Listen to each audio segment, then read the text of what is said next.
ചിക്കുവും ചുക്കുവും. കൂട്ടുകാരായ രണ്ട് താറാക്കുട്ടന്മാരാണ് ചിക്കുവും ചുക്കുവും. ഒരു ദിവസം അവർ പന്ത് കളിക്കാനായി കൂട്ടുകാരുടെ അടുത്തു ചെന്നു. ഓടാനും ചാടാനും ഒന്നും നിങ്ങൾക്ക് പറ്റില്ല, അതുകൊണ്ട് ഞങ്ങളുടെ കൂടെ കളിക്കേണ്ട, മിച്ചൻ പൂച്ച പറഞ്ഞു.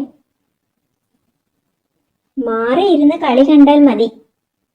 ചിന്നനെലിയും അവരെ കളിയാക്കി. പാവം ചിക്കുവും ചുക്കുവും വിഷമിച്ച് മാറിയിരുന്നു.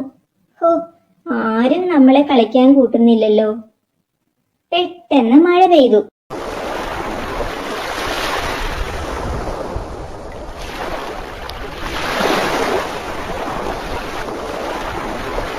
കളിസ്ഥലത്തെല്ലാം വെള്ളം നിറഞ്ഞു. കളിക്കാൻ പറ്റാതെ എല്ലാവരും ഒരു മരച്ചുവട്ടിൽ പോയി നിന്നു. താറാവുകൾക്ക് നീന്താൻ അറിയാമല്ലോ. അവർ വെള്ളത്തിലൂടെ നീന്തി പന്ത് കളിക്കാൻ തുടങ്ങി. അത് കണ്ട് എല്ലാവരും നാണിച്ചുപോയി. പിന്നീട് എല്ലാവരും അവരെയും കളിക്കാൻ കൂട്ടാൻ തുടങ്ങി. ചാനൽ എല്ലാവരും സബ്സ്ക്രൈബ് ചെയ്തേക്കണേ.